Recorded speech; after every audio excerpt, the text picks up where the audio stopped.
Hello everyone. Welcome to 10th lecture of rotational dynamics. Dear students, in the previous lecture we have studied about radius of gyration and perpendicular axis theorem. Today we have to study about parallel axis theorem. Parallel axis theorem is also very important as per the point of view of your board examination. So let us study parallel axis theorem. Perpendicular axis theorem पढ़ते वक्त जैसे हमने important points देखे थे वैसे ही we have to study the important points related to parallel axis theorem. Parallel axis theorem कहाँ कहाँ अप्लाई होता है? तो parallel axis theorem is applicable to body of any shape. जैसे परपेंडिकुलर एक्सिस थ्योरम सिर्फ 2 डायमेंशनल बॉडीज को ही apply होता है, वैसे पैरेलल एक्सिस थ्योरम की कंडीशन नहीं है. Parallel axis theorem can be applicable to body of any shape. कौन से भी बॉडी को ये अप्लाई कर सकते हैं. Second point is 2 axis should be parallel to each other. यहाँ पे ये फिगर में बताया है 2 एक्सिस, कोई भी एक रिजिड बॉडी कंसिडर की है और अगर 2 एक्सिस हम कंसिडर करते हैं, क्योंकि थ्योरम के नाम में ही है पैरेलल एक्सिस, मतलब 2 एक्सिस जो है वो एक्सिस एक दूसरे को पैरेलल होना बहुत ही ज़रूरी है. तो पहला इम्पॉर्टेंट पॉइंट है कि पैरेलल एक्सिस थ्योरम ये कोई भी शेप के बॉडी को एप्लीकेबल है. और दूसरा इम्पॉर्टेंट पॉइंट है कि पैरेलल एक्सिस थ्योरम में जो 2 एक्सिस हम कंसिडर करेंगे वो 2 एक्सिस एक दूसरे को पैरेलल होना बहुत ही ज़रूरी है. तीसरा इम्पॉर्टेंट पॉइंट है 1 axis should pass through the center of mass of the body. हमने इसके पहले भी सेंटर ऑफ मास का कंसेप्ट पढ़ा है. तो यहाँ पे तीसरी इम्पॉर्टेंट कंडीशन है कि जो 2 एक्सिस एक दूसरे को पैरेलल है उनमें से कोई भी एक एक्सिस सेंटर ऑफ मास, वो बॉडी के सेंटर ऑफ मास से पास होना बहुत ही ज़रूरी है. और लास्ट पॉइंट है इम्पॉर्टेंट पॉइंट, यहाँ पे जो ये h डिस्टेंस बताया है, तो ये h डिस्टेंस क्या है? तो ये distance is always perpendicular distance between the 2 parallel axis. मतलब जो h करके हम ये थ्योरम में डिस्टेंस लेने वाले हैं वो डिस्टेंस हमेशा परपेंडिकुलर डिस्टेंस होना बहुत ही ज़रूरी है. तो ये जो अभी 4 इम्पॉर्टेंट पॉइंट्स देखे, ये 4 इम्पॉर्टेंट पॉइंट्स अगर है तो ही वहाँ पे पैरेलल एक्सिस थ्योरम ये अप्लाई होगा. Parallel axis theorem is applicable to body of any shape. जो 2 एक्सिस है वो एक दूसरे को पैरेलल होना ज़रूरी है. 2 एक्सिस में से एक एक्सिस सेंटर ऑफ मास से पास होनी ज़रूरी है और 2 पैरेलल एक्सिस का परपेंडिकुलर डिस्टेंस ही हमें कंसिडर करना है. तो late us see the proof of the parallel axis theorem. अब बोर्ड एग्जाम में ये क्वेश्चन बहुत ही इम्पॉर्टेंट है. हमेशा आपको proof the theorem of parallel axis ऐसे क्वेश्चन पूछते हैं, नहीं तो state the theorem of parallel axis, और उसके बाद जो मैथमेटिकल फॉर्म हम देखेंगे वो प्रूफ करने के लिए आपको पूछते हैं. तो स्टेटमेंट के लिए 1 मार्क होता है, डायग्राम अलॉन्ग विथ एक्सप्लेनेशन के लिए हाफ मार्क्स रहते हैं, और उसके बाद में जो हम स्टेप्स देखेंगे वो स्टेप्स पे डिस्ट्रीब्यूशन ऑफ मार्क्स रहते हैं. तो 3 मार्क्स के लिए जनरली क्वेश्चन पूछते हैं, और अगर डेरिवेशन नहीं पूछा तो ये थ्योरम के ऊपर जो प्रॉब्लम्स है वो प्रॉब्लम्स पूछते हैं. तो एग्जाम पॉइंट ऑफ व्यू से theorem of perpendicular axis as well as theorem of parallel axis, both theorems are very important. तो सबसे पहले हम फिगर समझते हैं. यहाँ पे हमने क्या किया है कि एक रिजिड बॉडी कंसिडर की है, और रिजिड बॉडी ये रोटेट हो रही है about the axis passing through any point O. तो O जो है ये कोई भी पॉइंट है रिजिड बॉडी में जिससे ये MOP ये एक्सिस पास हो रही है. उसके बाद अगर C सेंटर ऑफ मास है बॉडी का, तो ACB ये यहाँ पे जो एक्सिस है वो एक्सिस सेंटर ऑफ मास से पास हो रही है.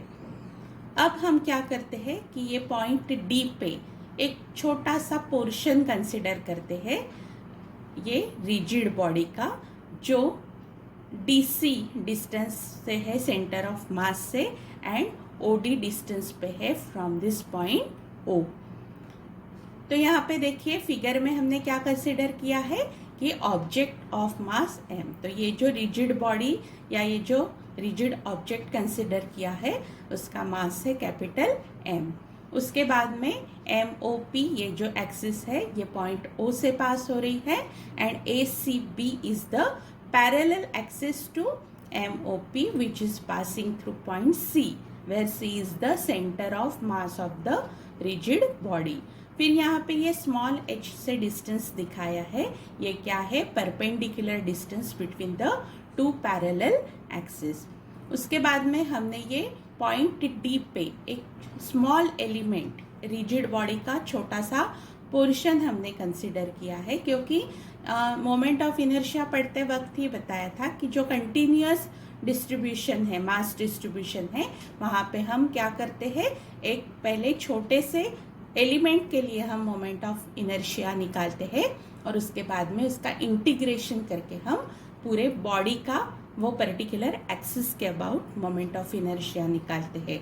तो उसके लिए हमने यहाँ पे we have considered small element at point D.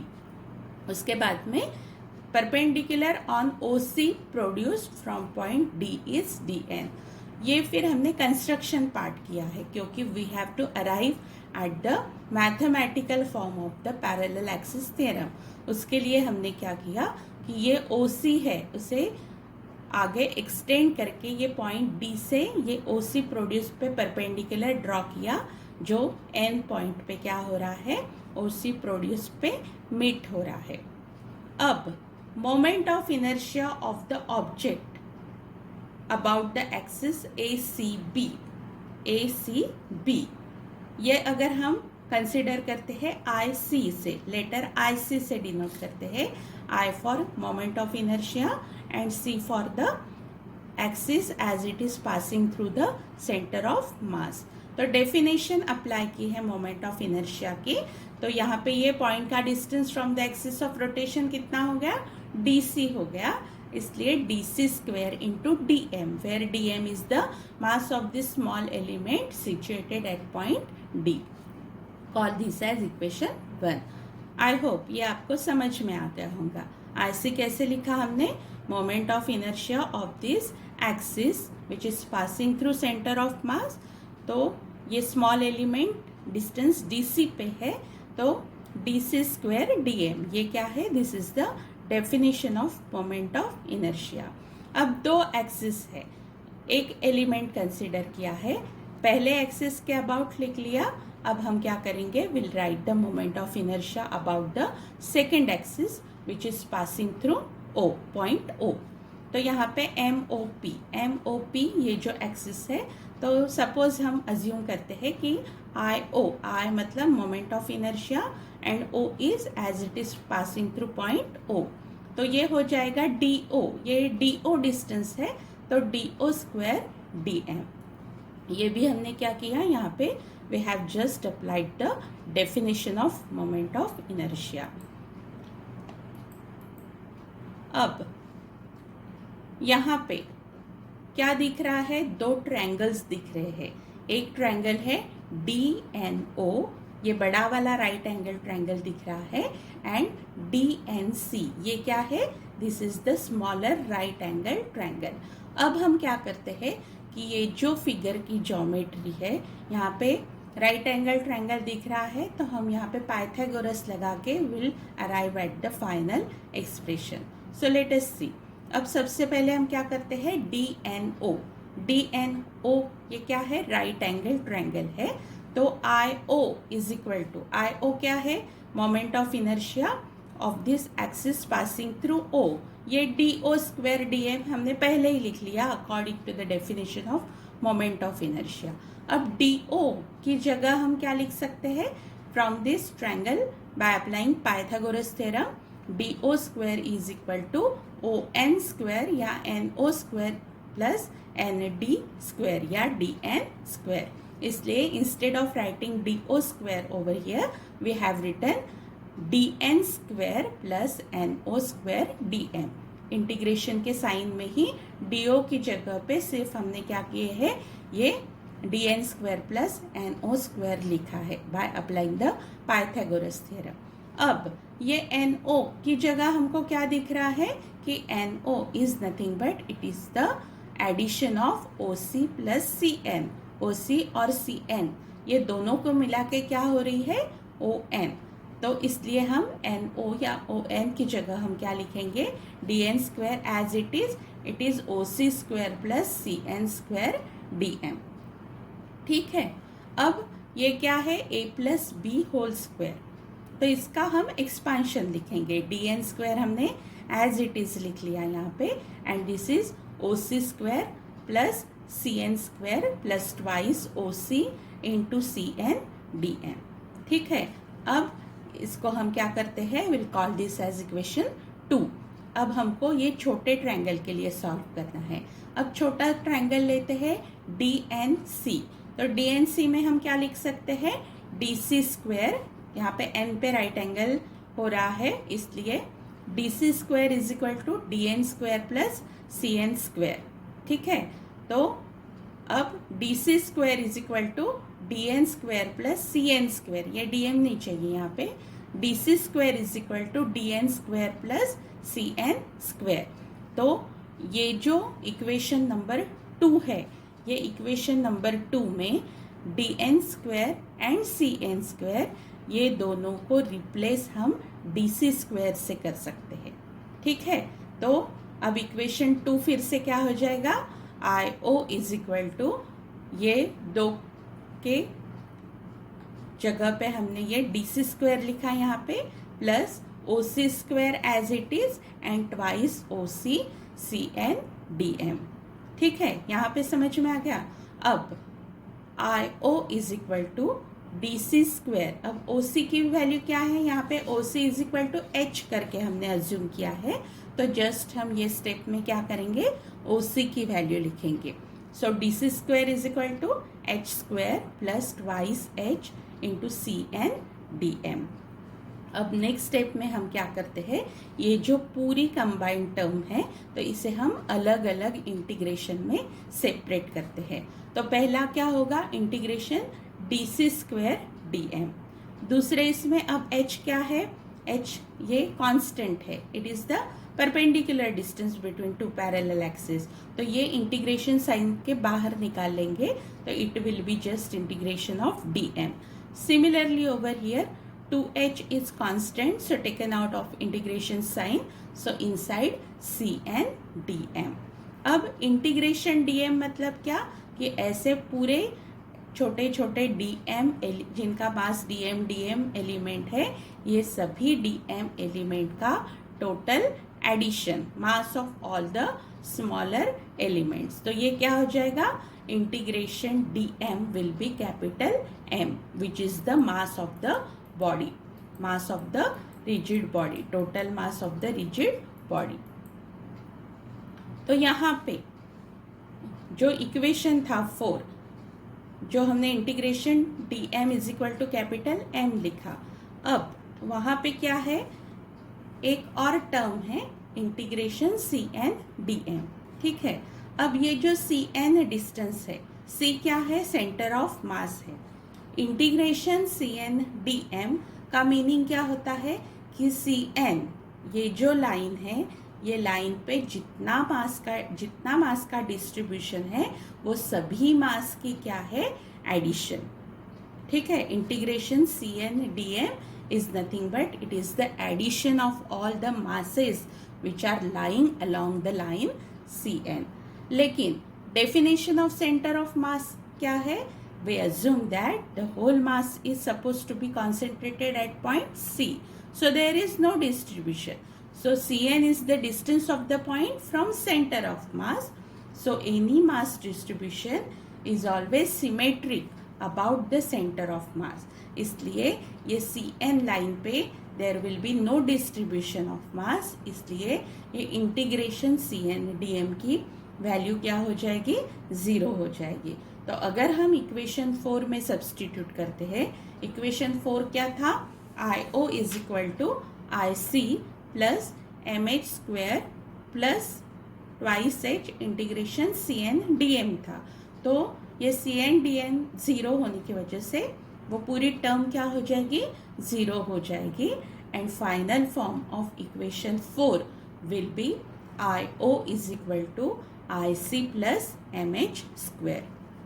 तो ये जो है I O is equal to I C plus M H square, इसे हम क्या कहते हैं, this is called as the mathematical form of the theorem of parallel axis.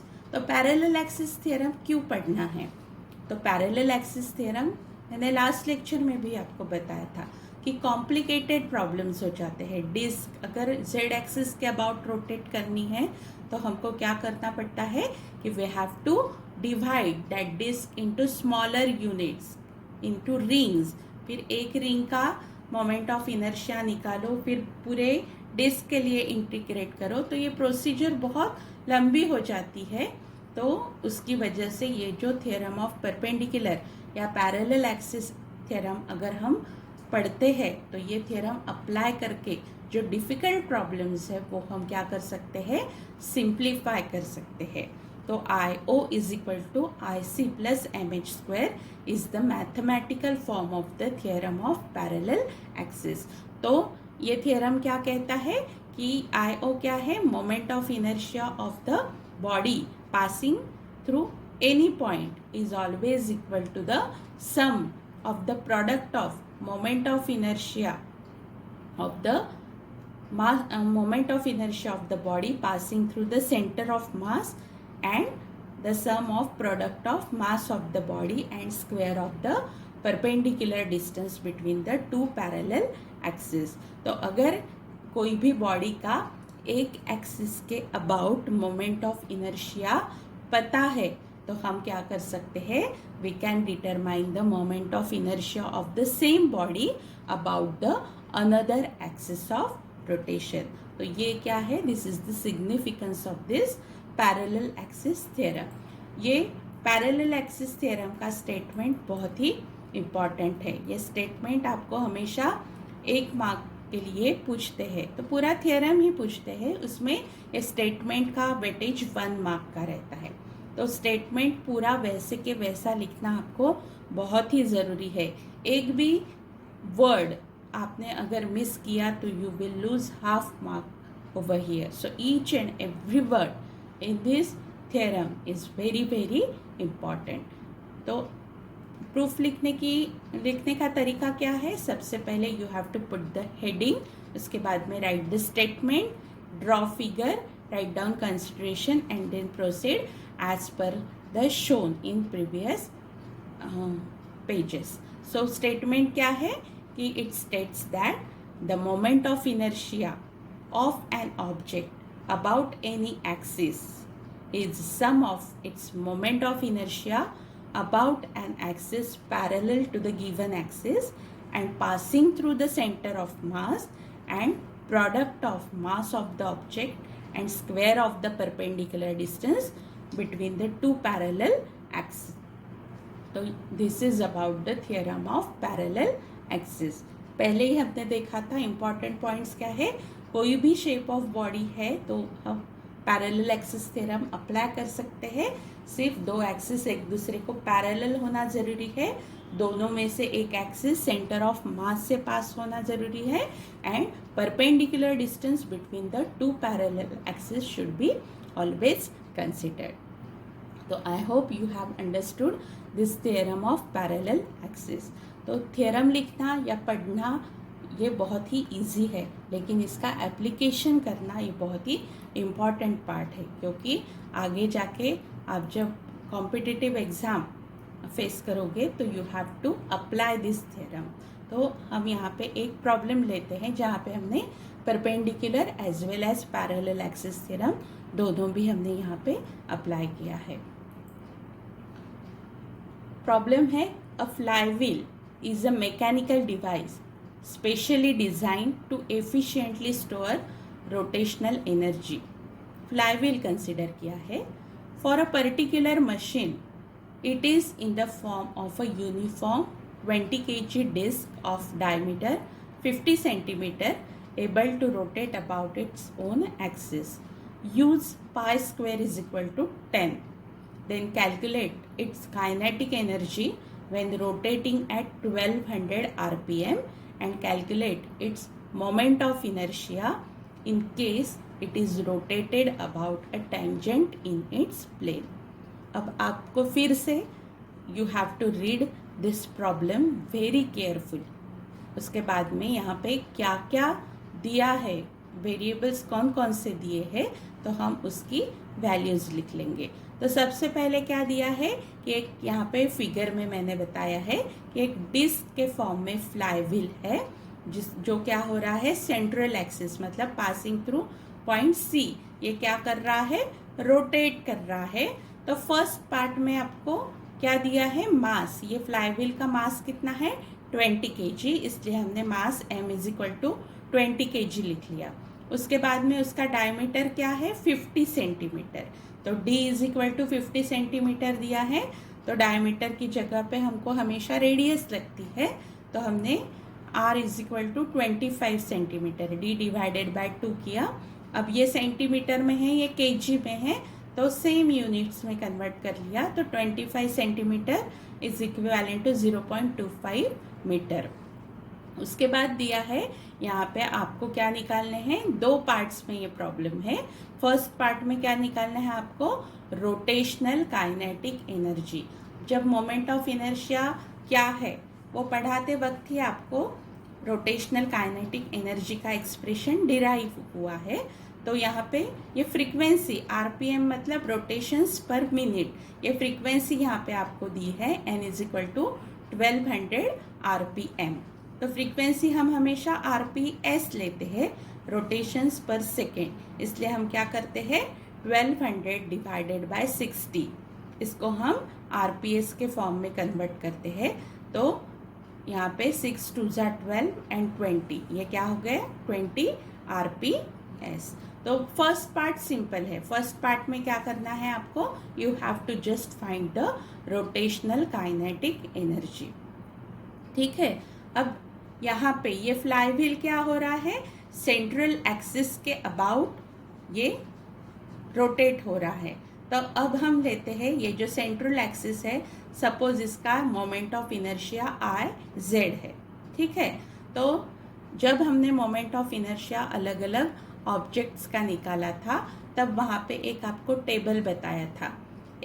वो टेबल में एक ही बॉडी अगर हम अलग अलग एक्सिस ऑफ रोटेशन से रोटेट करते हैं तो उसका मोमेंट ऑफ इनर्शिया क्या होता है, चेंज होता है. वहाँ पे मैंने आपको बताया था कि जो सभी शेप्स है तो हर एक शेप का अलग अलग एक्सिस के अबाउट मोमेंट ऑफ इनर्शिया आपको पता होना ज़रूरी है. तो जब आप प्रॉब्लम सॉल्व करोगे तो ऑटोमेटिकली आपके वो लर्न होंगे. लेकिन अगर आप वो एक टेबुलर फॉर्म में बना के अगर आप रोज वो देखते हैं तो ये मोमेंट ऑफ इनर्शिया अलग अलग ऑब्जेक्ट्स के आपको इजीली मेमोराइज हो जाएंगे. तो यहाँ पे आपको प्रीवियस नॉलेज क्या चाहिए कि what is the moment of inertia of this disc about the axis passing through the centre. तो ये क्या होता है हमेशा इसका mr²/2.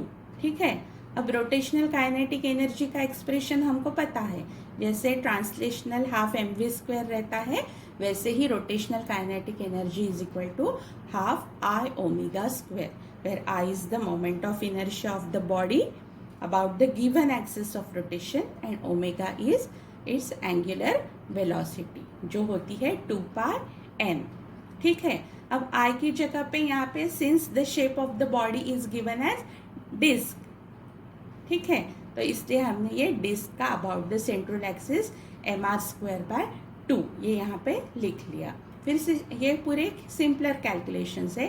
हाफ जैसे कि वैसा I की जगह हाफ mr², उसके बाद 2πn² ओमेगा की जगह, फिर ये 1/4 mr², ये 4π² n².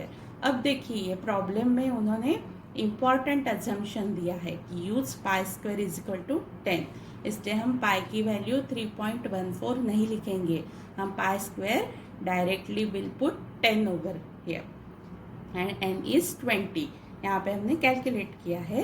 तो अगर हम ये मल्टीप्लिकेशन करते हैं तो rotational kinetic energy is found to be 5000 joule. ठीक है, अब सेकेंड पार्ट इसका बहुत ही इम्पॉर्टेंट है।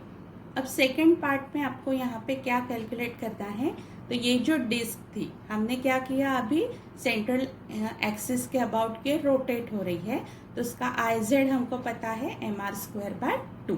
ठीक है, अब ये जो दो एक्सिस यहाँ पे एक्स एंड वाई एक्सिस यहाँ पे शो की है, तो अगर ये बॉडी वाई एक्सिस के अबाउट रोटेट करते हैं या एक्स एक्सिस के अबाउट रोटेट करते हैं, तो ये एक्स एंड वाई ये क्या हो जाती है, ये डिस्क के डायमीटर्स हो जाते हैं। मतलब moment of inertia about the diameter. I X निकालते हैं तो वो moment of inertia about X axis, I Y निकालते हैं तो moment of inertia about Y axis. लेकिन एक्स एक्सिस या वाई एक्सिस दोनों भी क्या है, ये डिस्क के डायमीटर्स है, इसलिए यहाँ पे क्या हो जाएगा, इसका मोमेंट ऑफ इनर्शिया दोनों भी एक्सिस के अबाउट क्या हो जाएगा, इसका सेम।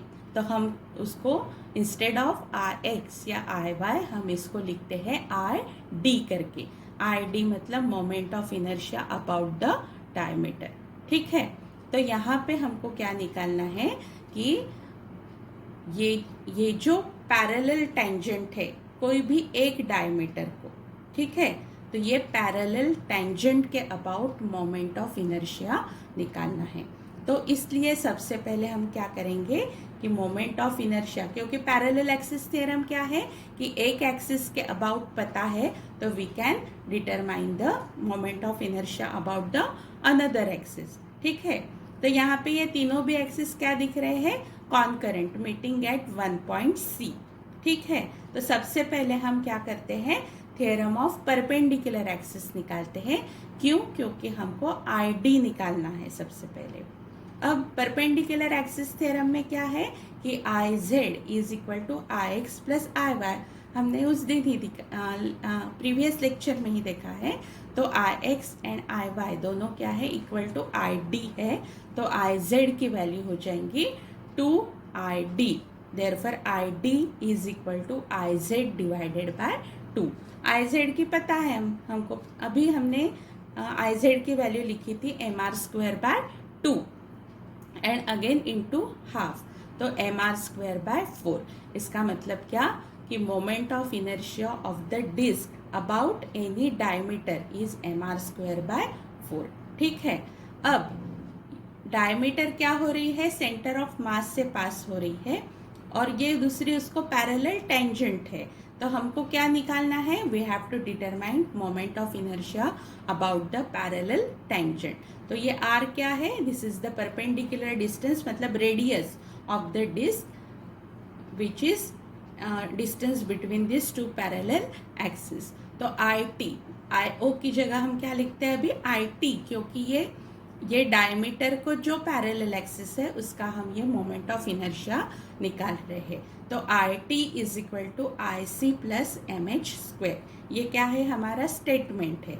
अब आई सी क्या आया है यहाँ पे, I D is equal to I C, ये moment of inertia about the axis passing through centre of mass, ये अभी हमने निकाला mr²/4 plus mr², h is equivalent to r over here, so mr²/4 plus mr² which is equal to 5/4 mr²। so 5/4 into m is 20 and r is 0.25 square। तो final value क्या आ जाती है, I T is equal to 1.5625 kg meter square। so in this way we can determine the moment of inertia about the parallel axis if moment of inertia about the axis passing through center of mass is known। तो इस तरीके से आपको कोई भी problem अगर आता है तो उसमें you can apply theorem of perpendicular as well as parallel axis. इसमें हमने क्या किया, सबसे पहले हमको सेंट्रल एक्सिस के अबाउट पता था, फिर हमने moment of inertia about diameter निकाला, फिर डायमीटर को पैरेलल टेंजेंट निकाल के सबसे पहले हमने theorem of perpendicular axis apply किया in order to find the moment of inertia about diameter, और उसके बाद में वही प्रॉब्लम में theorem of parallel axis apply किया in order to find the moment of inertia about the axis which is parallel to the diameter. So in this way we can apply both the theorem of perpendicular as well as parallel axis. ये आपको clear होने के लिए you will have to solve again more problems based on these two theorems. तो I hope आप सबको ये theorem of perpendicular parallel axis दोनों भी समझ में आ गए हैं. Thank you very much for watching.